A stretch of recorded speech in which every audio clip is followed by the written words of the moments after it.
It all started on a rainy October morning in 2023. I'm Anna, 28 years old, and I work as a graphic designer at a small ad agency downtown. Back then, my life was pretty routine. I'd wake up early, have my strong coffee, and spend the day hopping between projects and meetings. I lived alone in a cozy apartment filled with vibrant colors and lots of plants, the perfect little retreat for my creativity. On that particular day, I was finishing up an important project when I heard the doorbell. I was surprised to see a big package sitting on the doorstep, with no sender or label. I wasn't expecting anything, especially not from anyone I knew. My heart raced as I picked it up and brought it inside, wondering who could have sent something so unexpected. Inside, I found a set of photos that completely threw me off. Pictures of me in places I'd never been, with people I didn't recognize. Each photo seemed to capture intimate moments from a life I didn't live, and a weird sense of unease started to settle in. That's when I realized something truly strange was going on. In the days that followed, my unease only grew. Every morning when I woke up, I'd get a chill down my spine just thinking about those photos. I decided to look at them more closely, trying to find any clues. There was a park I'd never been to, a coffee shop with such a quirky vibe it looked straight out of an old movie, and people smiling at me with these cryptic expressions. None of them seemed familiar, but the looks on their faces were oddly comforting, like they were trying to tell me something. I started wondering if someone was trying to tell me a story through these pictures, or maybe reveal something about me that I didn't even know. That's when I started noticing small changes in my daily routine. On my way to work, I saw a guy in a gray coat staring at me from the window of a store. His gaze was intense, unblinking, but he disappeared as quickly as he'd appeared. At the coffee shop where I always get my coffee, an older woman with silver hair smiled at me in a way that seemed to hide a secret. At night, walking home, I'd hear footsteps echoing behind me, but when I turned around, no one was there. The feeling of being watched became almost constant, and I started to doubt my own sanity. Was someone actually trying to mess with my head, or was it all in my mind? By the third day, things escalated in a seriously creepy way. I arrived at work, and as I walked into the office, I noticed everyone was watching me, but in a weird way. Eyes followed my every move, and I could hear whispers coming from empty corners. I tried to ignore it, but the feeling of being constantly judged and watched just made me more anxious. During lunch, when I went for a quick walk, I saw that same guy in the gray coat again, standing still in front of a tree in the park. He didn't move, just stared at me with those intense eyes. My heart raced, and I started to feel like something was really wrong. That night, I decided to face my fears and figure out what was going on. I stayed up late, going over the photos I'd received, trying to find some connection or clue that could explain these strange images. That's when I noticed something I hadn't before.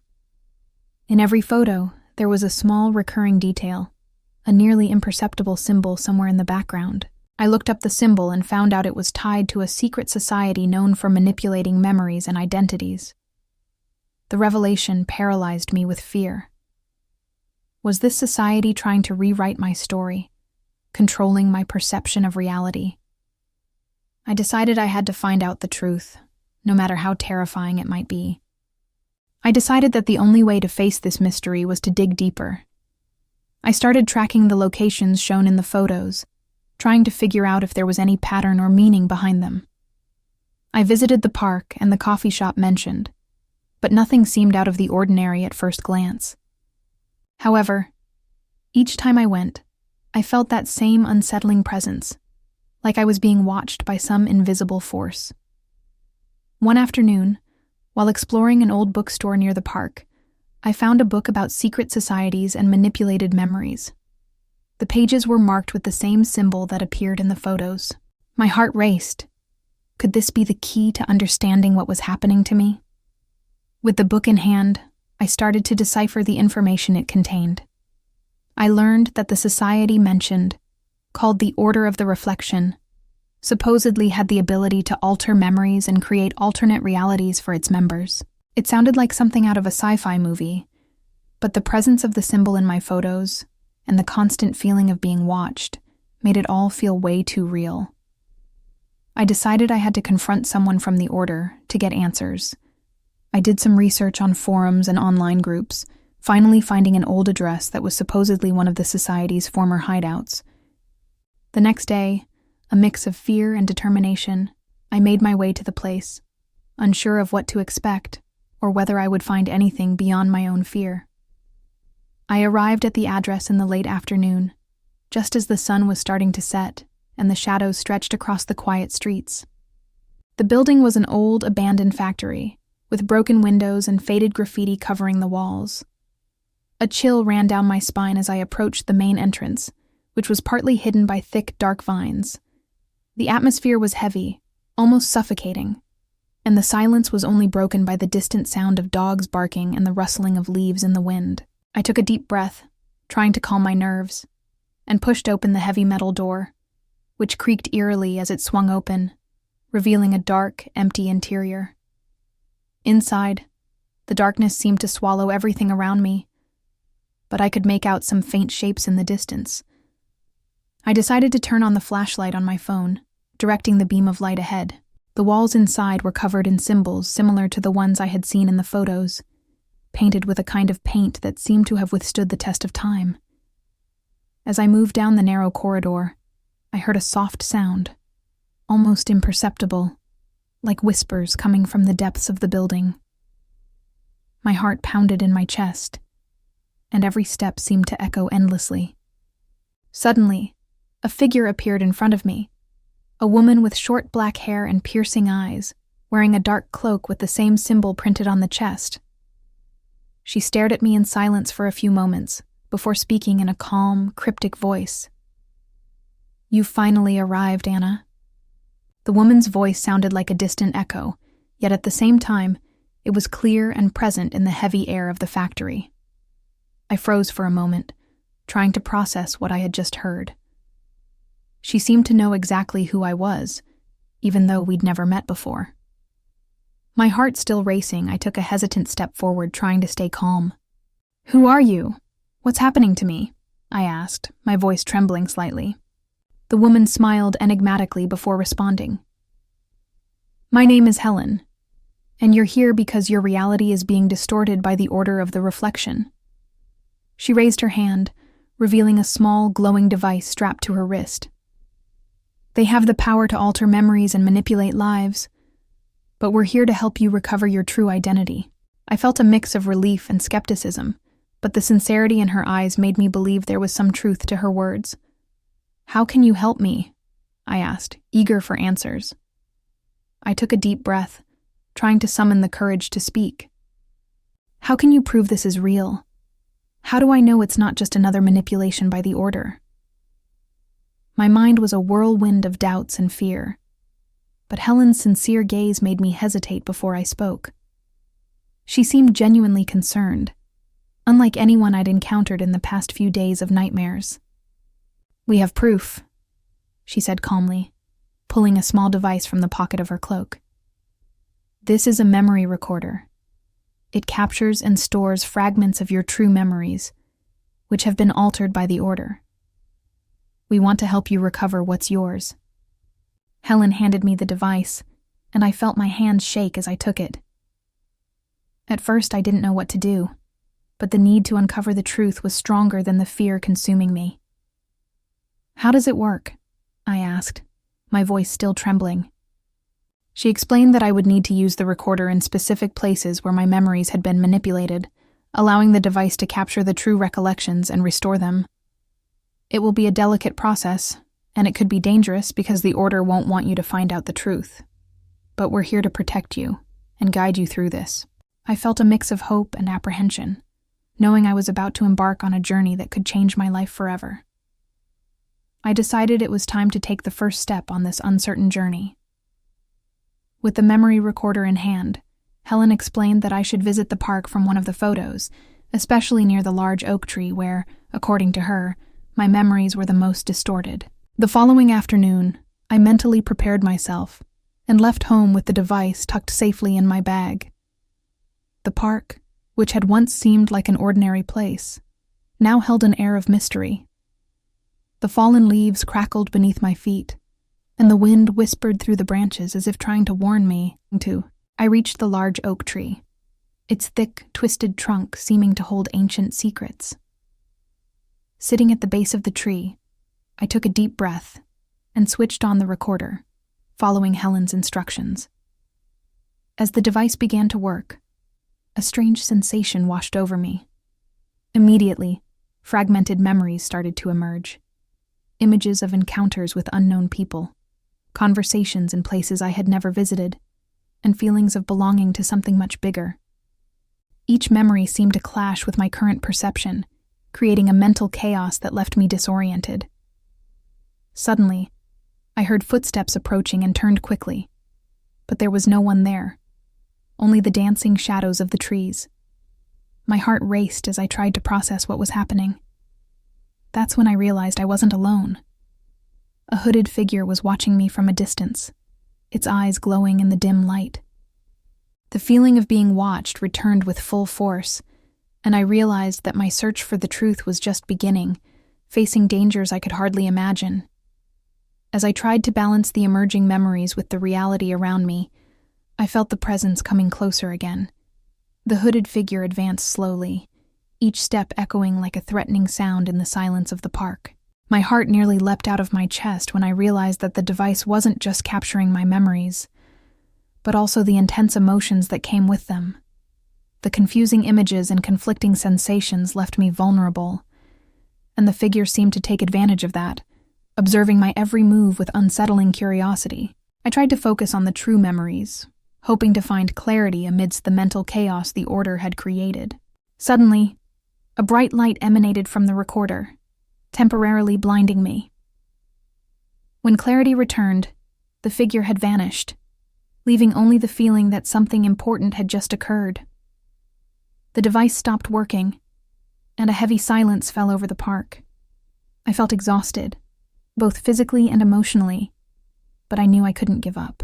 The recovered memories began to fall into place, revealing fragments of a life I didn't fully recognize but somehow seemed like mine.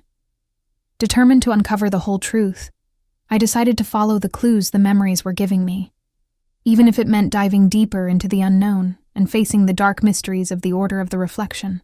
As I tried to process the presence of the hooded figure, I felt a mix of fear and determination grow inside me. I couldn't let the unknown intimidate me, especially when I was so close to discovering the truth about my own life. I decided to confront the figure, standing up slowly and staring directly at it. "Who are you? What do you want from me?" My voice trembled, but my desire for understanding outweighed the panic I felt. The figure stood silent for a moment that felt like an eternity, before finally speaking in a low, hoarse voice. "You are about to uncover secrets that many would rather keep hidden. Be careful what you seek." His words left a sense of urgency in the air, as if there was more at stake than just my distorted memories. Before I could respond, the figure turned and disappeared into the shadows of the trees, leaving me alone again, but with a new clue to follow. I headed back to the spot where I had found Helen, determined to share what had happened and seek more answers. When I arrived at the abandoned factory, Helen was already there, waiting for me with a grave expression. "She tried to warn me," I explained quickly. "There's something deeper and more dangerous about the Order of the Reflection than we thought." Helen nodded, understanding the seriousness of the situation. "We need to speed up the process of recovering your memories and find out who's behind all this before it's too late," she said, handing me a map with marked locations I should visit immediately. Feeling the pressure of time and the growing threat, I knew that every step now would be crucial to unraveling the mystery that was changing my life. With the map in hand, I felt the weight of responsibility grow heavier. Each marked point represented a place I needed to visit in order to recover my lost memories. Helen explained that these locations were key to unlocking different fragments of my true identity. The first stop was marked on the outskirts of the city, at an old library that supposedly held more secrets of the Order of the Reflection. The sense of urgency pushed me to waste no time. I spent the night planning my route and gathering everything I might need for the journey, trying to stay calm despite the whirlwind of emotions consuming me. The next morning, I woke up before dawn, determined to follow the map to the library. The city was still shrouded in the fog of early morning, and the deserted streets seemed to hide secrets around every corner. I arrived at the old library, its weathered facade and dusty windows giving off a sense of abandonment. I pushed open the creaking door and was met by a deathly silence, broken only by the distant sound of water droplets falling from the ceiling. Inside, tall shelves and overflowing bookcases created a maze of forgotten knowledge. I felt a presence watching my every move, but when I turned around, there was no one there. With my heart racing, I began searching for the marked points on the map, knowing that each step brought me closer to the truth, and perhaps even greater danger. As I explored the library, my eyes fixed on a particular shelf that seemed to have been recently rearranged. There was a book with a worn leather cover and the same symbol of the Order of the Reflection discreetly embossed in the corner. With trembling hands, I took the book from the shelf and carefully opened it. The pages were filled with detailed notes on memory manipulation and the creation of alternate realities, exactly as Helen had mentioned. In the middle of the notes, I found a map similar to the one Helen had given me, but with additional locations marked that I hadn't yet visited. Suddenly, I heard the sound of hurried footsteps coming from the main hallway. My heart raced as I quickly closed the book and tried to hide between the shelves, hoping the unwanted presence would pass by without noticing me. The footsteps grew louder, and I could hear voices whispering words I couldn't fully understand. A group of individuals dressed in dark cloaks entered the room, their eyes scanning the surroundings in search of something, or someone. Keeping calm, I held my breath, hoping they wouldn't find me. Fortunately, after what felt like an eternity, the group decided to move to another part of the library, leaving me relieved but still holding the book. I seized the opportunity to quietly slip out of my hiding spot and exit the library, knowing I had uncovered more pieces of the puzzle. With the expanded map and new clues, I knew my journey to uncover the truth was only just beginning, and each step would bring me closer to confronting the Order of the Reflection and reclaiming my true identity. I decided that the next stop on the map was an old theater in the city's historic district, a place I had never visited, but which now seemed crucial to uncovering the mysteries surrounding my life. The following morning, I prepared carefully, bringing with me the memory recorder and the book I had found at the library. The theater, with its ornate facade and carved wooden doors, exuded an atmosphere of grandeur forgotten by time. Upon entering, the smell of dust and old curtains enveloped me, and the soft lights that still illuminated the main stage created dancing shadows on the decorated walls. I sat in the front row, trying to absorb every detail around me, hoping the environment would help me access deeper memories. As I adjusted the recorder, I noticed something felt different about this place. The seats creaked slightly with the slightest movement, and a sense of anticipation hung in the air, as if the theater held secrets waiting to be revealed.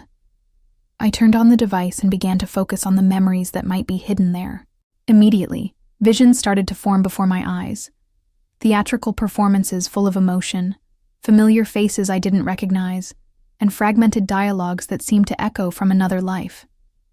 Suddenly, a figure emerged from the shadows of the stage, a tall man with penetrating eyes and an enigmatic smile.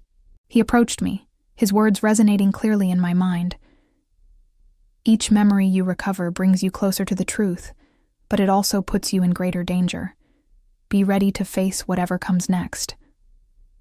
A chill ran down my spine as I understood that the Order of the Reflection was determined to stop me from uncovering the full extent of their control over my life. His words echoed in my mind as the man disappeared as mysteriously as he had appeared. I felt a mix of fear and determination growing inside me. I knew that every step I took now would be crucial to uncovering the truth and reclaiming my true identity. I stood up from the chair, my heart still racing, determined not to let fear paralyze me. I walked down the theater aisle, observing every detail of the old decorations, looking for any clue that might bring me closer to the Order of the Reflection. The feeling of being watched lingered, but I refused to give in to intimidation. As I exited the theater, the afternoon had turned into night, and the city lights began to shine, casting dancing shadows on the silent streets. I followed the expanded map Helen had given me, which indicated an old warehouse on the outskirts of the city as the next stop. Each step brought me closer to the unknown, and the anxiety grew with every passing moment. When I arrived at the warehouse, the imposing, abandoned structure seemed to hide dark secrets. I took a deep breath, recalling Helen's words about the importance of each location. With the memory recorder and the book in hand, I braced myself to face whatever was waiting for me, determined to uncover the truth and put an end to the horrors imposed by the Order of the Reflection. As I pushed open the heavy warehouse door, I was met with almost total darkness, broken only by the faint glow coming from the device on its pedestal. The air felt thick and charged with a strange energy that made my nerves buzz. Helen stood by my side, clutching the unfolded map and the book we'd discovered in the library. "We've got to move fast," she whispered, her eyes fixed on the device. A chill ran down my spine as I realized we were surrounded by members of the Reflection Order, their dark cloaks forming an almost impenetrable barrier around us. I knew we didn't have much time before they caught on to our presence. I decided that the only way to shut down the device was to use the memory recorder together with all the knowledge we had gathered. "Helen, I need you to help me sync the recorder with the device," I said, trying to keep my voice steady despite the fear. She nodded, stepping up to the pedestal and beginning to adjust the recorder as I directed. As we worked together, I felt an unspoken bond between us, as if we were destined to be on this journey together. When the recorder started to absorb the device's energy, a brilliant light filled the room, and a wave of raw memories began flooding through me. The Reflection Order tried to fight back, but our actions were breaking the grip they had over my memories. As that intense light washed over the room, I felt a surge of power coursing through my body, as if every memory was being reawakened and synced all at once. Helen remained calm, guiding me through the process with precision. Suddenly, a wave of mental clarity swept over me, shattering the illusions that the Reflection Order had cast. The distorted memories started to align with reality, revealing hidden details about my life and the true nature of the society that had once tried to control my identity. Noticing that their control was slipping, the Order members began to retreat, but Helen and I were ready. Using the memory recorder, we managed to amplify the device's energy, triggering an explosion of light that upended the Order's structure inside the warehouse. The walls trembled, and the remaining members fled in a panic, unable to handle the chaos we had set off. With the device deactivated, the Order's hold over my memories was completely wiped away, letting me reclaim my true identity, free from external interference. Helen and I stepped out of the warehouse just as the first light of dawn began to break over the horizon. We felt a mix of relief and triumph, knowing we had dismantled a significant part of the Reflection Order. "We did it," she said softly, smiling for the first time since this nerve-wracking journey began. I nodded, feeling free and at peace for the first time in weeks. With my memories restored, I finally saw who I truly was, and it gave me the strength to move forward. In the days that followed, my life slowly returned to normal, or as normal as it could get. The mysterious photos left at my door never showed up again, and that constant feeling of being watched completely faded away. I went back to my job at the ad agency, but now I saw things differently, aware of just how important it was to protect my memories and my identity. I stayed in touch with Helen, who helped me understand the full impact of the Reflection Order and made sure its reach didn't X. Even though I still had some doubts about the Order's full extent and all its potential offshoots, I felt ready to face whatever challenges came my way. The whole ordeal taught me to value every moment and trust my own sense of reality. The bond I formed with Helen turned into a strong friendship, built on mutual trust and our shared fight against an unseen threat. Looking back on everything, I realized just how much this journey had changed me. I went from living a routine, predictable life to delving into dark mysteries and fighting to uncover the truth about myself. This experience only strengthened my resolve to never underestimate the power of memories or the importance of guarding your own identity against forces that try to control it. Over time, I managed to move on, leaving behind the horrors we faced, yet always remembering the lessons I learned.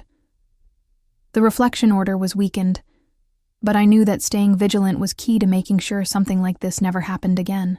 I decided to use my experience to help others who might be going through similar struggles, sharing my story and offering support to those trying to reclaim their own identities. Life gradually went back to its usual pace, but now with a depth and resilience I'd never known before.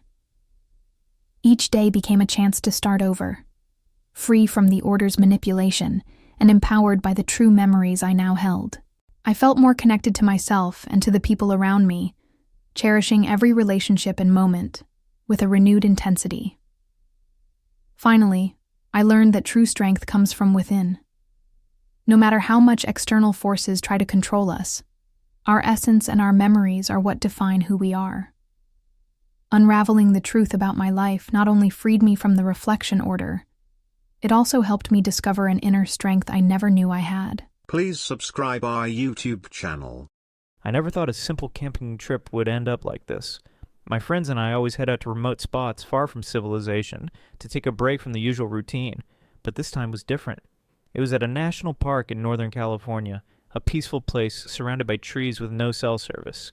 Me, Kyle, Jess, and Brad arrived in the late afternoon, set up the tents, and started a fire, laughing and chatting like we always do. But as the night fell, something weird came over me, a feeling I couldn't explain. We were miles from any busy road, and suddenly I started hearing the sound of engines in the distance. I thought it was just in my head, but the noise kept getting louder with every passing minute. After a while, I realized it wasn't just the engine sound that was bothering me. I couldn't stop staring into the darkness, especially along the edges of our camp. For a long time, it felt like someone was walking nearby, always hiding before I could see them clearly. I mentioned it to Kyle, but he laughed it off and said it was probably just an animal, maybe an elk or a coyote, that had wandered close. But as the hours passed, the feeling grew stronger, and I couldn't ignore the sense that we weren't alone anymore. Sometimes when we looked down the trail, we'd see shadows moving between the trees, but every time we tried to get a closer look, they'd vanish. It gave me chills, but I tried not to show it, thinking it was all just in my head. Things got even creepier when we started hearing faint voices in the night, something distant yet incredibly clear at the same time. I wasn't sure if it was just echoes or if there was actually someone out there, but the feeling of being watched didn't go away. Brad, who's usually the bravest of us all, suggested we do a round of the campsite to check for anything unusual. But as soon as he walked off, it became clear he was scared too. Every step he took away from the fire, he kept looking back, almost like he was trying to figure out if the weirdness we were feeling was real or just our own imagination. The next morning, the scene we found was even more unsettling. We woke up, and as soon as we stepped out of the tents, we noticed the campsite had clearly been disturbed. The backpacks were open, and their contents were scattered everywhere, like someone had rifled through them. Nothing was missing, but everything was out of place, like someone had been there in a hurry. The fire was still warm, which meant it couldn't have been more than a few hours since someone had been there. We tried to tell ourselves it was just some animal, but the way everything was messed up, no, it seemed way too deliberate, too human. The feeling of being watched was stronger than ever, and that's when we started to realize that something was seriously off. Brad, who had been laughing and trying to keep things calm, didn't seem so sure anymore. He suggested we leave right away, but Jess and Kyle were hesitant. They thought it might have been some kind of mistake, something that didn't have a logical explanation, but I could feel something was really wrong. I couldn't stop staring at the road leading to the park entrance, and every time I looked, it felt like I could see a car approaching in the distance, vanishing quickly behind the trees. It wasn't just any car, it looked more like a military vehicle or something along those lines. But the park was closed to any government-related activity, so that didn't make any sense. They tried to bring it up to the others, but they were so caught up in what happened the night before, they barely paid attention to what I was saying. It was almost lunchtime when we decided to take a walk to the main trail area near the river. I had this feeling that if we got a little further from the camp, the weirdness might fade away. But as soon as we moved away from the fire, the whole atmosphere shifted. The trees seemed denser, the landscape quieter. When we were near the river, something caught Jess's attention. She said she saw something moving quickly between the trees. It wasn't an animal, but a tall figure dressed in black, with some sort of cloak or dark coat. When she pointed it out, we all tried to look, but just like the nights before, there was nothing. No sign that what she'd seen was real. Even so, the feeling that we were being watched only grew stronger. That sense of being watched wouldn't go away. Every step we took seemed to echo through the trees, and everything around us felt darker, heavier.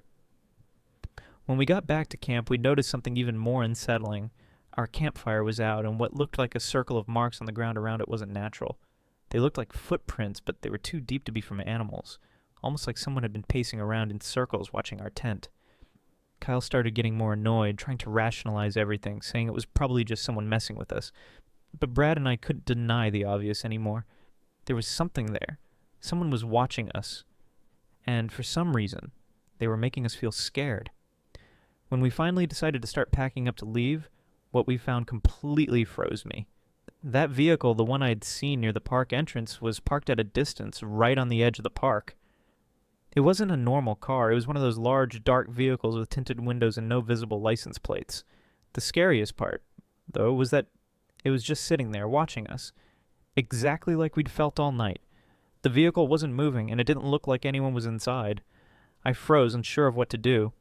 I looked at my friends, and we all had the same horrified expression.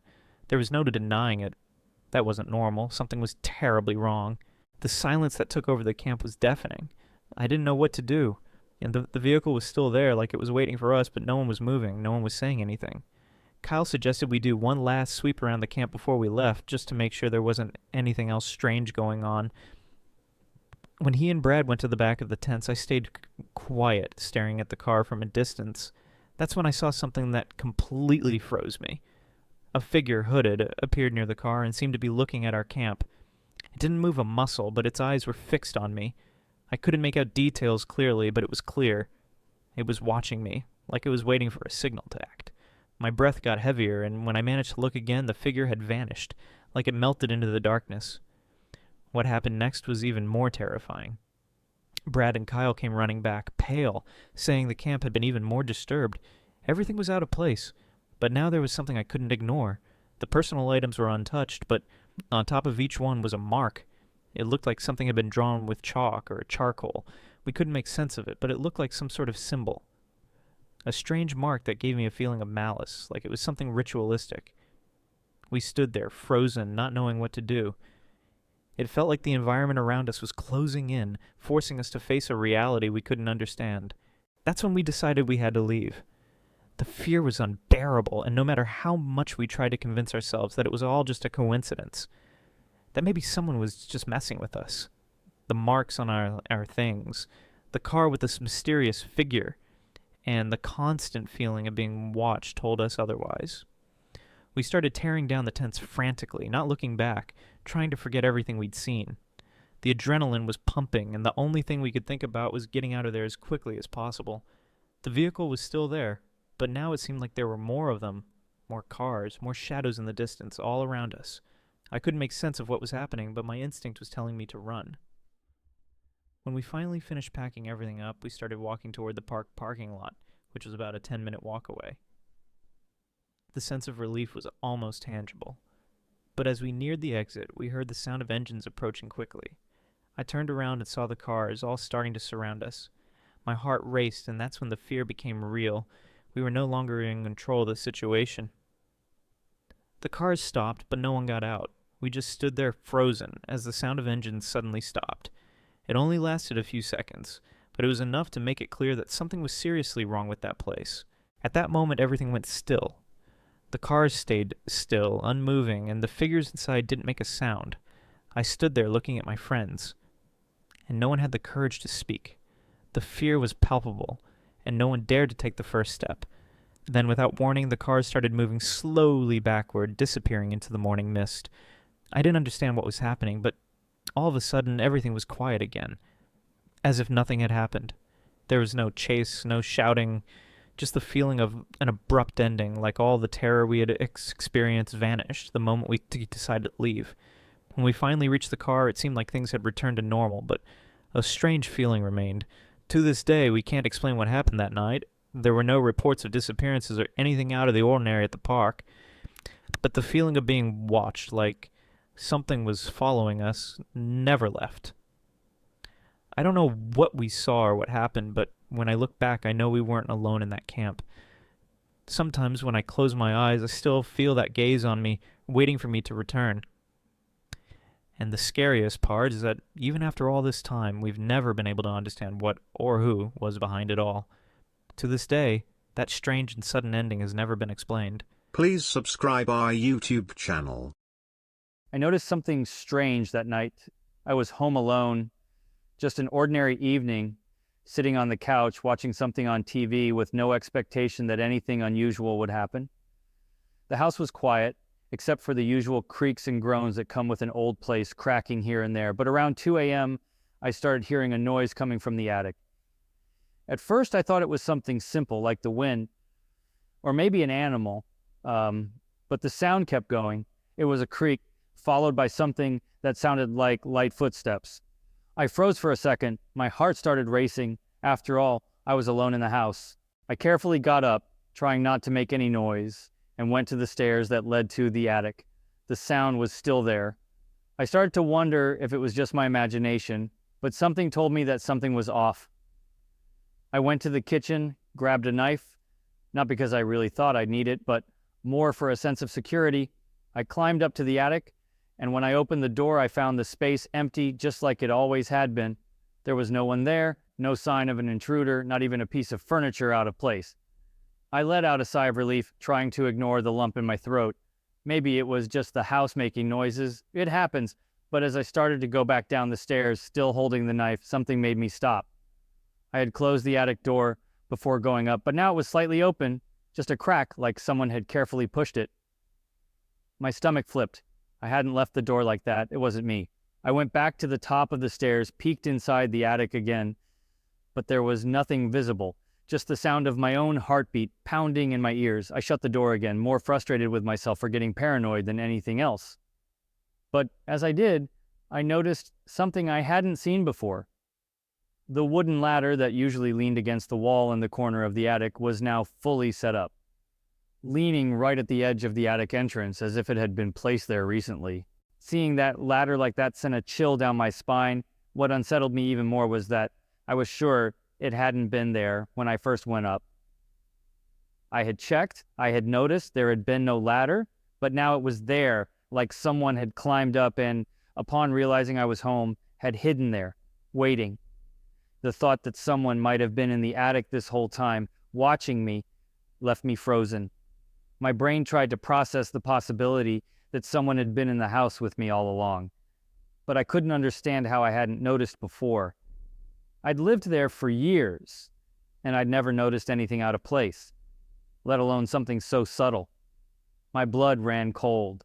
I rushed downstairs and locked the front door before doing anything else.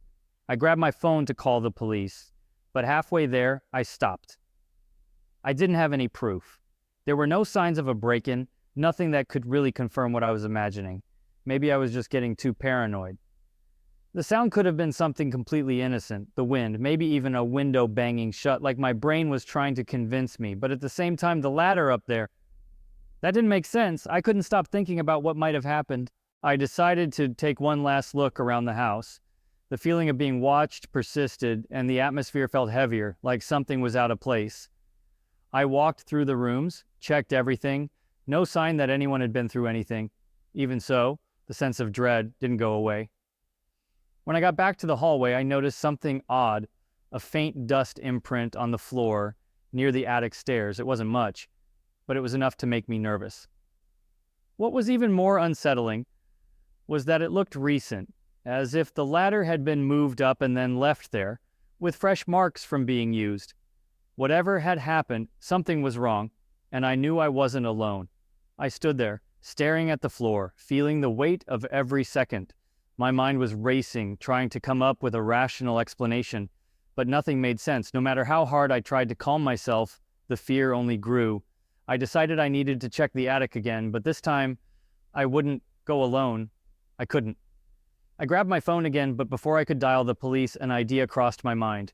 Maybe I'd missed something important, something simple but crucial. The ladder. How had it gotten there? I had no idea. I decided to take one last look around the house.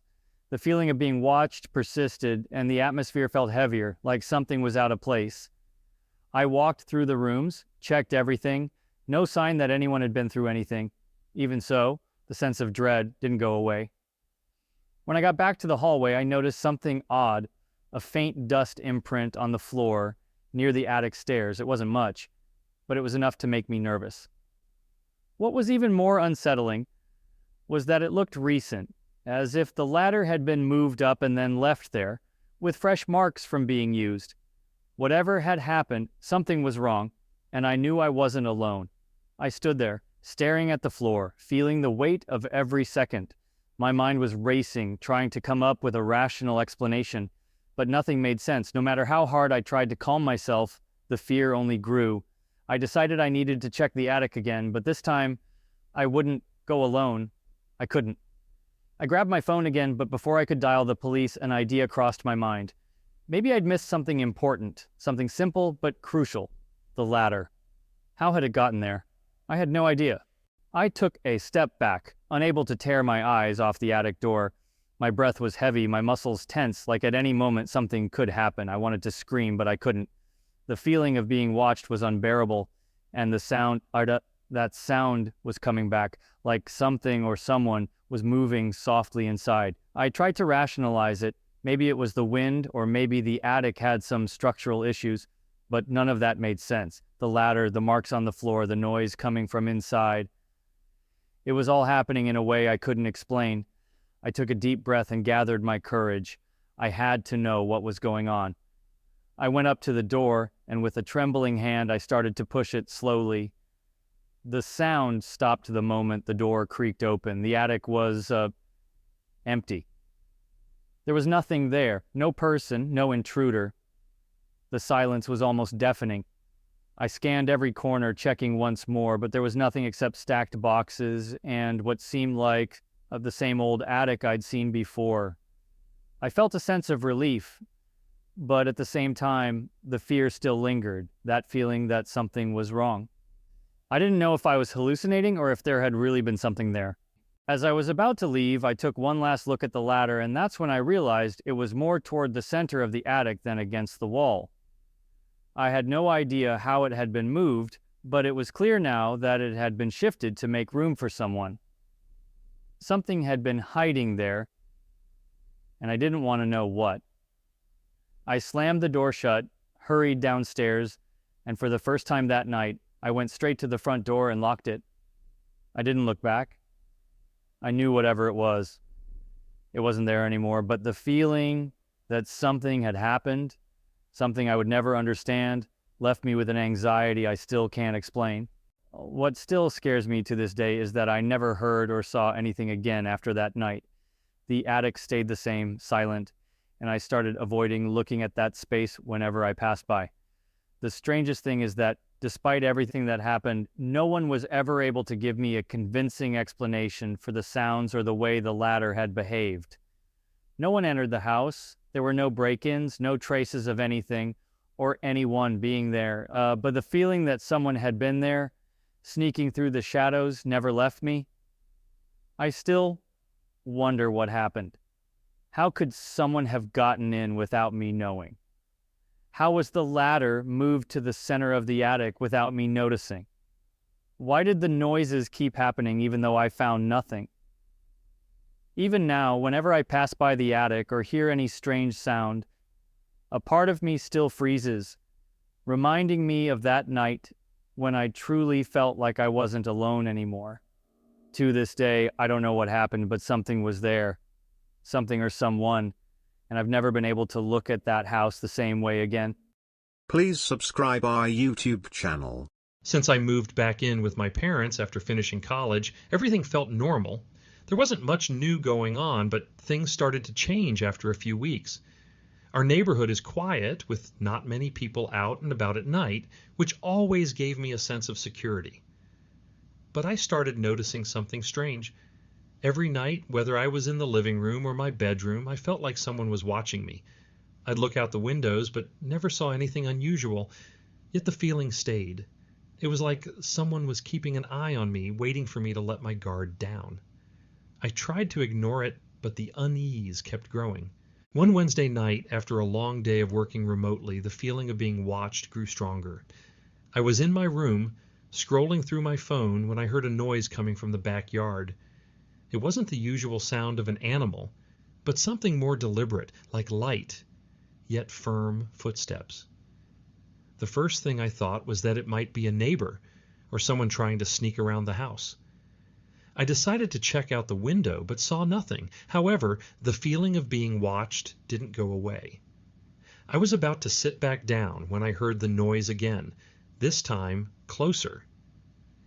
That's when I saw him, standing right by the backyard fence, facing my house, completely still, just staring at me. I didn't know what to do. The man was totally motionless, not moving at all, just watching me through the window. My heart started racing, and for a moment I was frozen, unsure if I was dreaming or if this was really happening. It felt like he was waiting for some kind of signal from me, but I had no idea what that meant.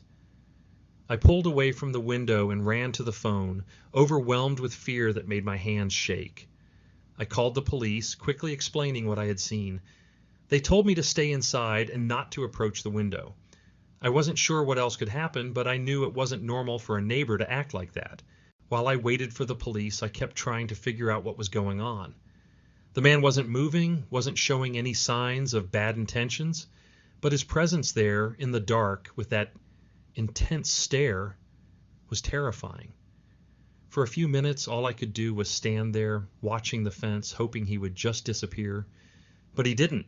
He stayed there for over half an hour without changing position. Finally, after what felt like forever, I heard the police siren, and the man slowly moved away from the fence, heading back to his house, as if nothing strange had happened. The police arrived quickly, and I went to the door to meet them. I explained what had happened, and they asked about the man.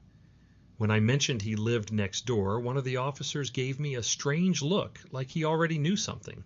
They went to his house, and a few minutes later they returned with the man, who seemed completely calm, like nothing had happened. When they asked me about him, I said he was just there because he wanted to talk, but hadn't done anything wrong. I didn't know what to say. He seemed so normal, but what I had seen couldn't be ignored. The police didn't seem to find any reason to take further action. "He's just a little weird," one officer told me before leaving me with an even worse feeling than before. The following night, and in the many nights that followed, the feeling of being watched didn't go away. There were no more visits to the fence, but the fear of looking out the window and seeing his eyes again lingered.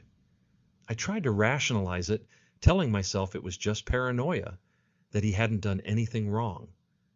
But the truth was, I couldn't shake the feeling that something was very wrong. I felt like he was still out there, watching my house, waiting for the right moment to come back.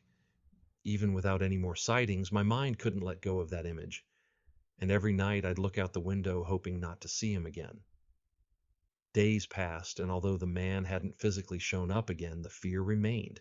It wasn't just about seeing him in the window anymore, but the feeling that something was out of place, something I couldn't explain.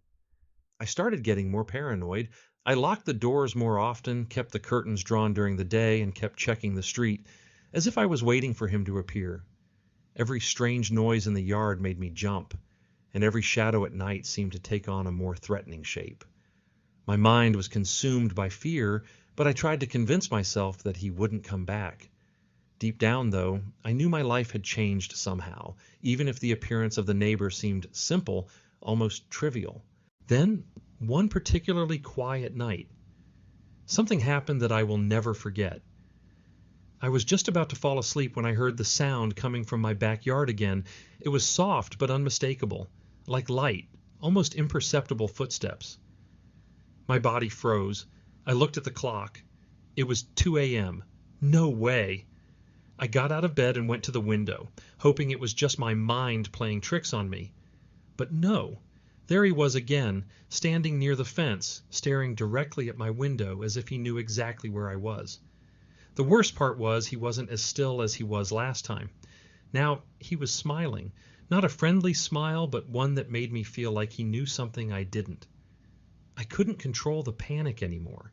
My heart was pounding so hard it felt like it was going to burst out of my chest. At that point, I didn't care about being rational or trying to understand what was happening. I just knew it wasn't normal, and I needed to do something before it was too late. I rushed to the phone and called the police again, but this time my voice was shaking, and I could barely get the words out. I went to the front door, trying to get away from the window, and waited. The minutes dragged on as if time had stopped while I could only think about that disturbing smile. What did he want from me? Why was he doing this? When the police arrived, there was no one there. The fence was empty, the backyard peaceful. They asked if I had seen anyone, and in desperation I explained everything again. They once again tried to reassure me, saying it might have been a misunderstanding, that he hadn't done anything wrong. But I couldn't shake the feeling that he had been watching me the whole time. As the officers walked away, I saw him again, this time from a distance, in his window. He was watching me as they left, that same enigmatic smile on his face. I knew in that instant that it wasn't over, but I also knew that no one else would believe me.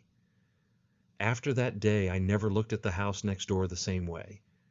Every time I passed near the window, it felt like it was inevitable that he would be there, watching me. I started isolating myself more in the house, avoiding going out whenever I could. The tension kept building, and the feeling of being watched never went away. In the following days, my neighbor's behavior became even stranger. I saw him staring at my house at increasingly random times, but always with that fixed, smiling gaze. It was like he was daring me to confront him, but something inside me told me that if I did, the consequences would be worse than I could ever imagine. Eventually, he disappeared from my sight. It wasn't a dramatic farewell, but a gradual shift. I went weeks without seeing him, and for a brief moment I thought maybe it had all been a product of my mind, just paranoia. But the relief didn't last long. One night, in the dead of night, I heard a sound coming from my bedroom window. It was a soft noise, like something was being rubbed against the glass. I looked at the window, and there he was again. But this time he was closer, so close I could hear his breathing from the outside. He wasn't smiling anymore. He just stared at me in silence. That's when I decided I would never look at the house next door again. Never. The fear was too overwhelming to ignore. In the following days, silence became my only companion. I never saw my neighbor again, but the fear and the feeling of being watched didn't go away. He just vanished. Without any explanation, and life in my parents' house seemed to return to normal. Or at least, it seemed that way. But every time I passed the window or heard any strange creaks in the house, my heart would start racing. No matter how hard I tried to move on, something inside me told me that he was still out there, somehow watching. But there was nothing more I could do. I knew no one would believe me, and there was no way to prove what had happened. To this day, I never knew what happened to him. The house next door was sold sometime later, and the new occupant seemed like just an ordinary person. I tried to forget about that incident, but whenever I hear something strange at night, I can't help but remember his stare, and how he seemed to know something I would never understand. I don't know what he wanted or why he watched me like that. All I know is that no matter how much I try, the fear of being watched is still with me, and I've never been able to make sense of what really happened back then. Please subscribe our YouTube channel.